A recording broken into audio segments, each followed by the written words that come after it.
ఇంట్లో ఏమైనా పెట్టుకుంటే ఇలాంటి నగలు పెట్టుకోవాలి, నీలాగా చీరలు కాదు. అయితే మీ అమ్మని అడిగి ఆ పెట్టెని నాకు ఇప్పించు, అలాగే నా దగ్గర భద్రంగా దాచుకుంటాను. అంత రిస్క్ మనకెందుకులే గాని కళ్ళతో చూసి ఆనందించు.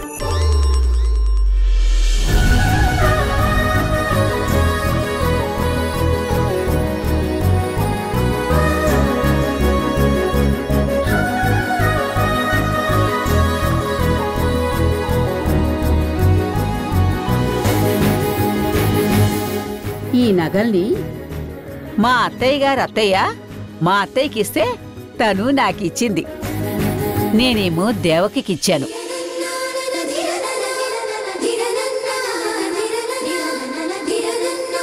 4 తరాలుగా వస్తున్న నగ.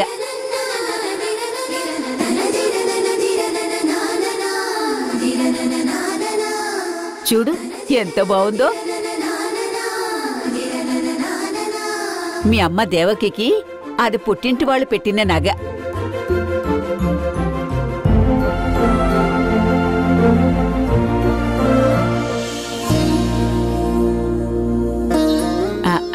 ఇదిగో ఇది చూసారా?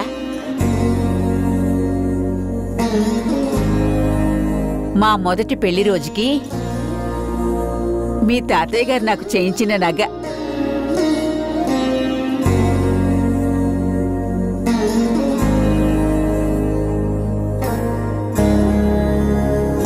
ఆయన లేకపోయినా నా గుర్తుగా నేను పోయే వరకు నా దగ్గరే ఉంచుకుంటాను. అవును గాయత్రి,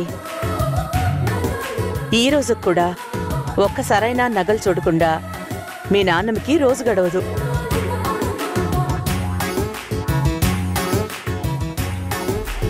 అమ్మో, ఈ ఇంట్లో నాకు తెలియకుండా ఎన్ని సీక్రెట్స్ ఉన్నాయా? నేనెంత వెనకబడిపోయానో.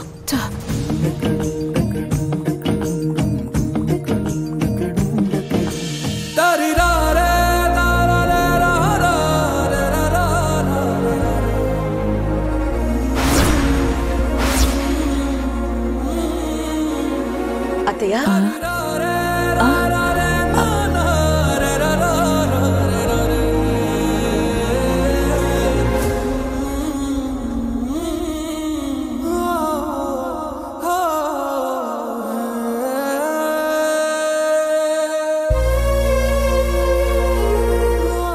ఆ నగేంటి మేడం?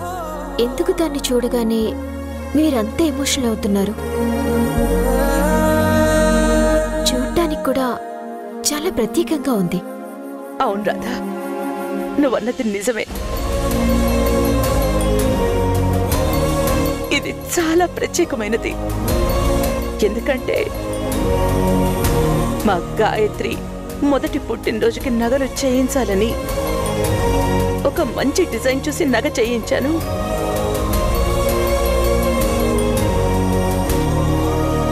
కానీ మాకు తెలియకుండా మనవరాలి మీద ప్రేమతో అత్తయ్య గారు కూడా ఓ నగ చేయించారు.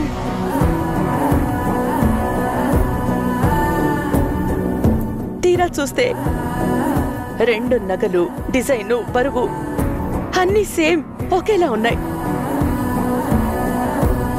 2 ఒకేలా ఉన్న నగల్ని గాయత్రి మెడలో ఎలా వెయ్యాలని ఆలోచిస్తుంటే అప్పుడు మా మెదడుకి ఒక అద్భుతమైన ఆలోచన వచ్చింది.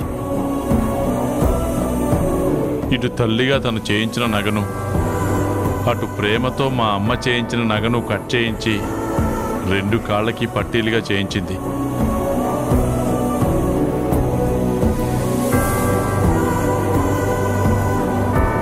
అలా ఇద్దరూ వేరువేరుగా చేయించిన 2 నగల్ని ఒకే రకం డిజైన్తో 2 పట్టీలుగా చేయించి గాయత్రి కాళ్లకు పెట్టారు. అలా ఇద్దరి ప్రేమను పంచేలా చేసింది మీ madam. Wow, great idea madam. ఎవరు డిసప్పాయింట్ అవ్వకుండా సూపర్గా చేశారు.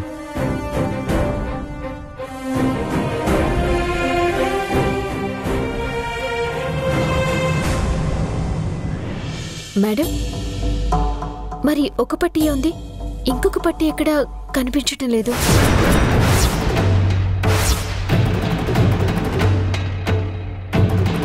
అదంతా నా తలరాత. మా జీవితంలో అత్యంత దురదృష్టకరమైన చీకటి రోజది. గాయత్రి మాకు దూరమైనప్పుడు దాన్ని వెతుకుతూ ఉంటే ఈ కాలి పట్టి ఒకటే దొరికింది. ఆ రోజు మళ్ళీ మా గాయత్రి మా ఇంటికి చేరే వరకు ఈ పట్టీని చూస్తూ తన జ్ఞాపకాలతో ఈ 20 ఏళ్ళు గడిపేశాం.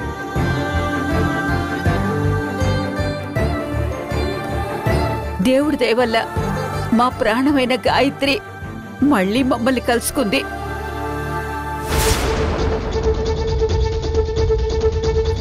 మేడం,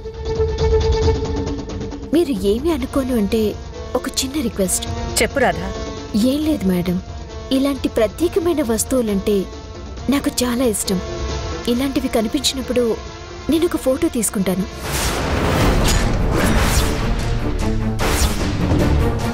మీరు పర్మిషన్ ఇస్తే ఈ నగని కూడా ఫోటో తీసుకుంటాను.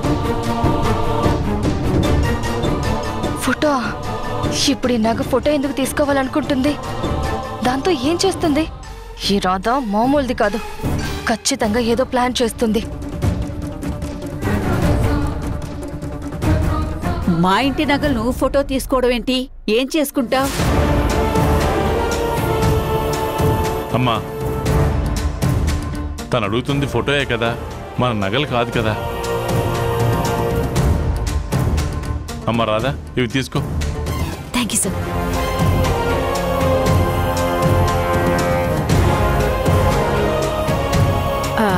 అత్తయ్య గారు, మరి నాకు సంబంధించిన నగలకి ఏం స్టోరీ లేవా? అయ్యో, ఎందుకు లేవమ్మా. కాకపోతే ఈ నగల కథలన్నీ తాకట్టు దుకాణంలో నీ మొగుడు భద్రపరిచాడు.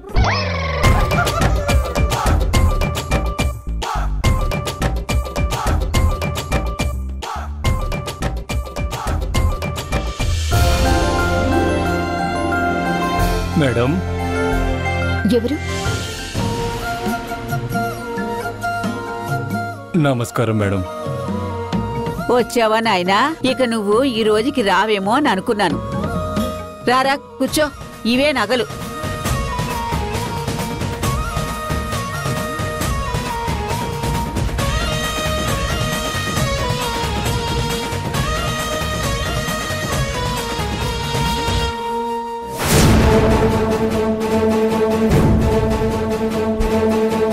అసలు నగ ఫోటో ఎందుకు తీసుకుంది?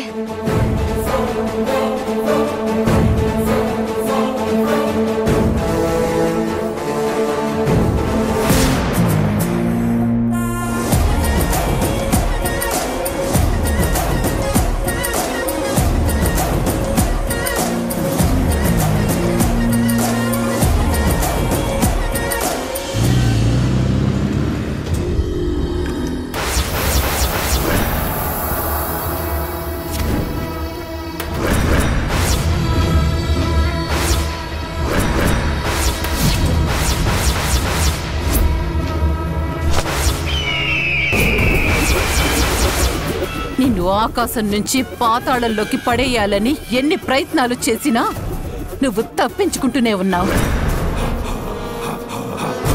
ఇన్ని రోజులు నీ చేతిలో ఓడిపోయిన నేను గెలిచే సమయం వచ్చేసరికి నీ పక్కనున్న నీ పని మనుషుల వల్ల నా పరువు పోయింది.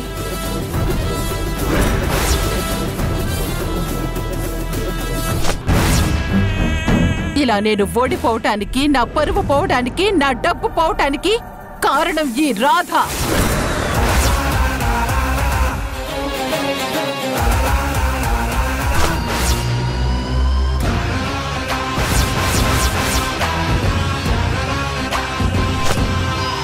నిన్ను గెలవాలి అంటే ఈ రాధని దాటాలని అర్థమైంది.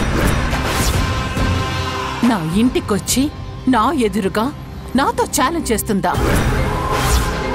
అందుకే ఈ రోజు నుండి నా టార్గెట్ ఈ రాధ. తను కోరుకున్నట్టు ముందు ఈ రాధ సంగతి తేల్చి నీ అంత చూస్తాను.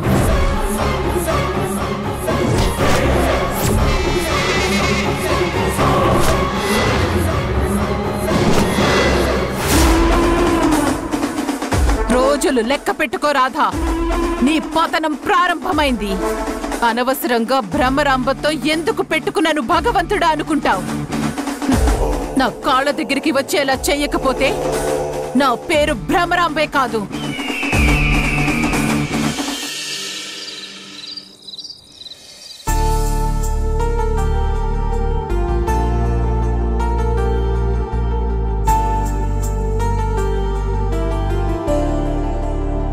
కావ్య, ఇట్రా.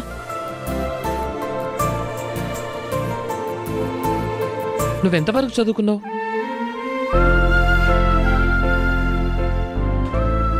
సర్లే, నువ్వు స్కూల్కి వెళ్ళేంత వరకు నేను నీకు చదువు చెప్తాను, సరేనా? పర్వాలేదు, రా చదువుకుందు గాని.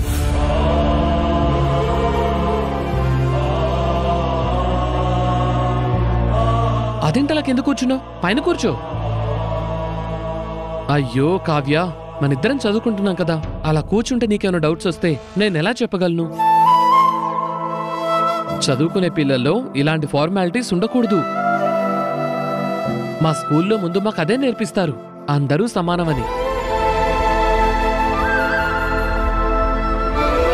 చూడు, నువ్వు పైన కూర్చోకపోతే నేను కూడా కింద కూర్చుంటాను. మరి అయ్యో అయ్యో వద్దు సార్, నేనే పైన కూర్చుంటాను. నేను సార్ కాదు, నా పేరు రోషన్. నువ్వు రోషన్ అని పిలు.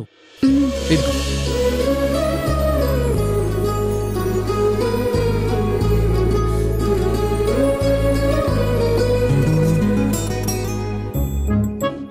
ఏంటలా చూస్తున్నావు? చదువుకో. ఏమైనా డౌట్స్ ఉంటే నన్ను అడుగు.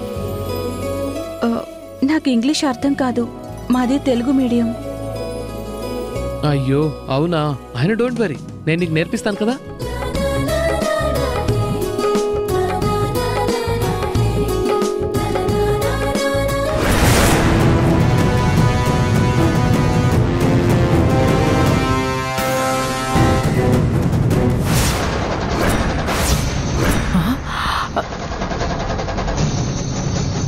కావ్య, కావ్య, కావ్య!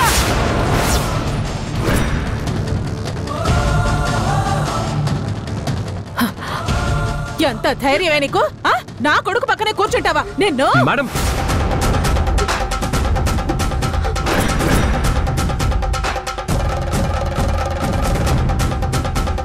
ఏం చేస్తున్నారు మేడం? చిన్న పిల్లని కొడతారా? మరేం చేయమంటావు? సరాసరి నా కొడుకు పక్కన కూర్చుంది. ఇప్పుడే ఎక్కడ పెట్టాలో అక్కడ పెట్టకపోతే నెత్తినెక్కి డాన్స్ చేస్తారు. అమ్మా, కావ్య తప్పేం లేదమ్మా. తను కింద కూర్చొని చదువుకుంటాను అంటే మా ఇంట్లో అలాంటి డిఫరెన్సెస్ ఏమి ఉండవని నువ్వు పైన కూర్చో అని నేనే కూర్చోబెట్టానమ్మా. చాలేరా సమ్మడం, చేసింది వెధవ పని పైగా చెప్తున్నావా? చూసారా మేడం, చిన్న పిల్లలకున్న ఆలోచనలు కూడా మీకు లేవు. మనం స్కూల్లో చెప్పే పాఠాలు మనం ఇంట్లో పాటించకపోతే ఎలా? ఏం చెయ్యాలో ఏం చేయకూడదో మాకు తెలుసు. అనవసరంగా నువ్వు కలుగు చేసుకోకు. చూడు, ఇంకోసారి నిన్నిలా చూశాను అంటే తోలు తీసేస్తాను, జాగ్రత్త. నీకు తిండి పెట్టి ఇంట్లో పెట్టుకున్నావని మాతో సమానం అనుకుంటే వాతలు పెడతాను, జాగ్రత్త. అనాథ పిల్లవి అనాథల పడుండు. మేడం, ఇంకొక్క మాట తూలితే మర్యాదగా ఉండదు. ఉన్నవాళ్ళు తిండి పెట్టడం, చదువు చెప్పించడం గొప్ప కాదు మేడం. ఎవరూ లేని అభాగ్యుల్ని హక్కును చేర్చుకొని మీకు మేమున్నామని భరోసా ఇవ్వడం గొప్ప, ఎంతో పుణ్యం. ఆ గొప్పల తిప్పులు మీరు పడండి, ఆ పుణ్యాలు పాపాలు మీరు మూట కట్టుకోండి. మాకేమీ వద్దు. రే, నువ్వు చేసే తింగర పనుల వల్ల అందరూ నన్ను తింగరదానిలా చూస్తున్నారు, గొప్పగా ప్రవచనాలు చెప్తున్నారు. అంతా నీ వల్లే. పద పద, అక్కడికి పోయి చదువుకుందు గాని. ఓ చదువు చెప్పేలాగా బయలుదేరాడు.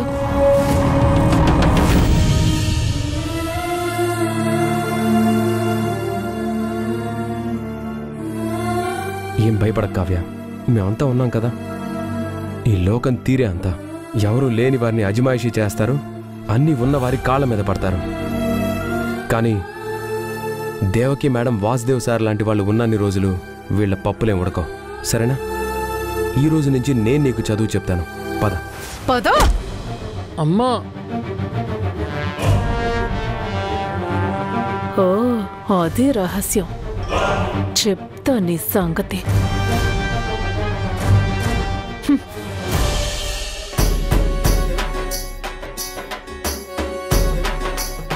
మాధవి, అనయ్య మాధవి, ఇచ్చు. మాధవి దేనికి దేవకి? రేపు పూజకు అన్ని ఏర్పాట్లు పూర్తయ్యాయో లేదో. ఈ మాధవి ఎక్కడుంది? పూజల గురించి మాధవికి ఏం తెలుసు చెప్పు? ఆ పనులన్నీ రాధకప్ప చెప్పావు కదా.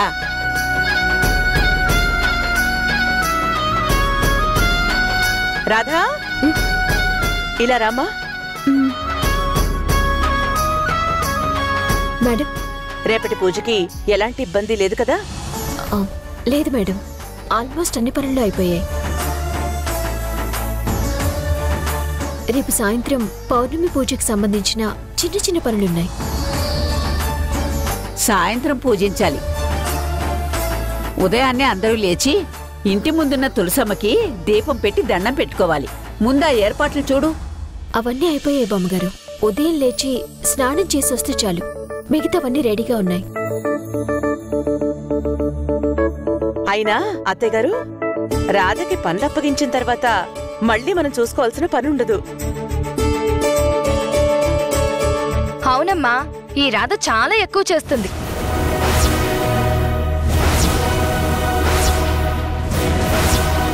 అదే అమ్మా, మనం చెప్పిన పనుల కంటే కూడా తను ఎక్కువ పనులు చేస్తుంది అని అంటున్నాను.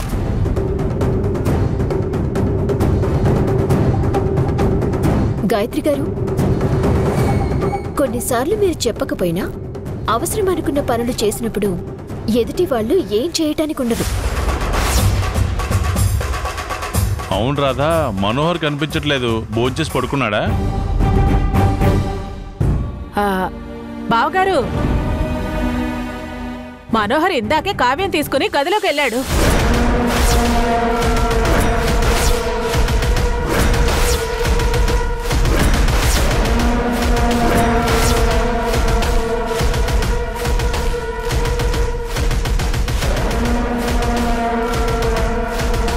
ఏం మాట్లాడుతున్నావు మాధవి? నేను చూసిందే చెప్పానక్క. ఇందాకే మనోహర్ కావ్యం తీసుకుని గదిలోకి వెళ్ళాడు.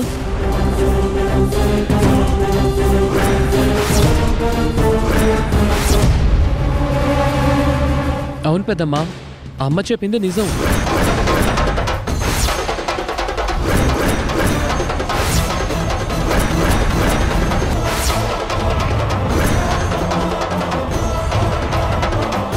కావ్యకి ఇంగ్లీష్ అర్థం అవ్వకపోతే మనోహర్ బావ నా బుక్స్ తీసుకెళ్లి గదిలో చదువు చెప్తున్నాడు. ఇక్కడెవరో ఒకరు డిస్టర్బ్ చేస్తున్నారు కదా. పైగా కావ్య అందరినీ చూస్తే భయపడుతోంది కదా, అందుకే లోపలికి తీసుకెళ్లి చెప్తున్నాడు.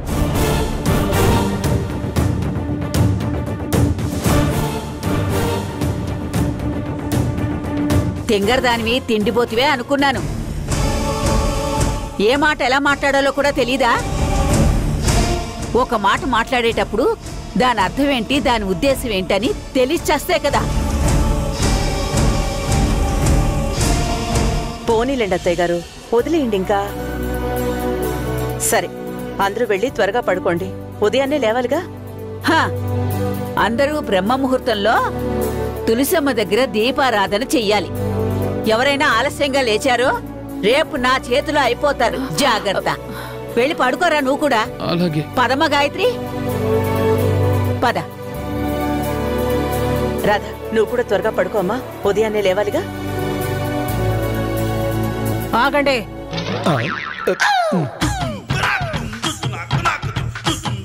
ఏమండి, మీ అమ్మ తిట్లు 16 అయ్యాయి. ఈ లోపు కంట్రోల్లో పెట్టుకోండి, లేదంటే తెలుసుగా 100 అవగానే ఎలకల మందు సిద్ధమవుతుంది.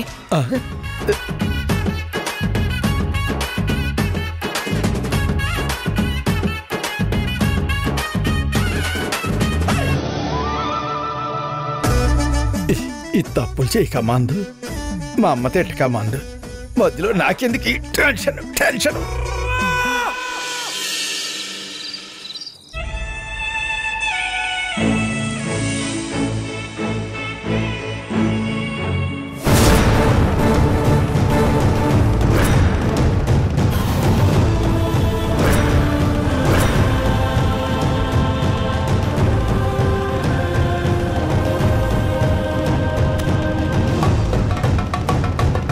ఈరోజు నేను చేయించబోయే పనితో నువ్వేమైపోతావో, నీతో పాటు ఆ దేవకి ఫ్యామిలీ మొత్తం ఏవైపోతుందో. నువ్వేదో ప్లాన్ చేశానన్నావు, ఏంటది?